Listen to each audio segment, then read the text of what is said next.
মাগুরায় ৮ বছরের শিশুকে ধর্ষণের ঘটনায় ক্ষোভে ফুঁসছে গোটা দেশ। প্রতিবাদ সমাবেশ করেছেন ঢাকা বিশ্ববিদ্যালয়ের শিক্ষক শিক্ষার্থীরা। একই সঙ্গে বিশ্ববিদ্যালয়ের বিভিন্ন বিভাগের শিক্ষার্থীরাও ক্যাম্পাসে প্রতিবাদ মিছিল ও মানববন্ধন করেছে। রোববার সকাল 11টার দিকে বিশ্ববিদ্যালয়ের অপরাজয় বাংলার পাদদেশে বিশ্ববিদ্যালয় শিক্ষক নেটওয়ার্কের আয়োজনে এই সমাবেশ হয়। এ সময় ধর্ষণ ও নারী নিপীড়ন বিরোধী বিভিন্ন স্লোগান দিতে দেখা যায় শিক্ষক শিক্ষার্থীদের।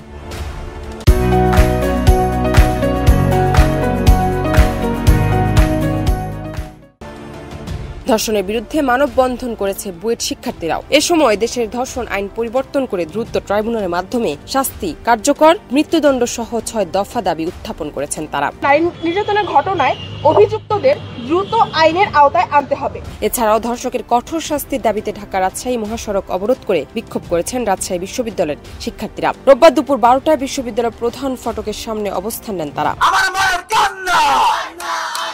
এর আগে বিভিন্ন বিভাগের শিক্ষার্থীরা হল থেকে প্যারিস রোডে জড়ো হতে শুরু করেন। সেখান থেকে মিছিল নিয়ে শিক্ষার্থীরা ঢাকা রাজশাহী মহাসড়কে অবস্থান নেন। এরপর ধর্ষণ বিরোধী স্লোগানে উত্তাল হয়ে ওঠে মহাসড়ক।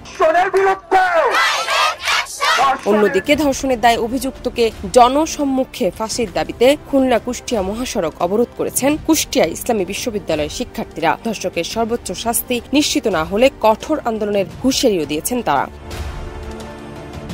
এর আগে শনিবার মধ্যরাতে মাগুরার শিশুটি ধর্ষকদের সর্বোচ্চ শাস্তি সহ দেশের বিভিন্ন প্রান্তে ঘটে যাওয়া ধর্ষণের ঘটনা দ্রুত বিচার দাবিতে বিক্ষোভ মিছিল করেছে ঢাকা বিশ্ববিদ্যালয়ের শিক্ষার্থীরা। এ সময় বিক্ষোভকারীদের স্লোগানে উত্তাল হয়ে ওঠে ঢাবি ক্যাম্পাস। ধর্ষণের ঘটনায় জড়িতদের গ্রেফতার করে 24 ঘন্টার মধ্যে আদালতে হাজির করতে আলটিমেটাম দেন তারা।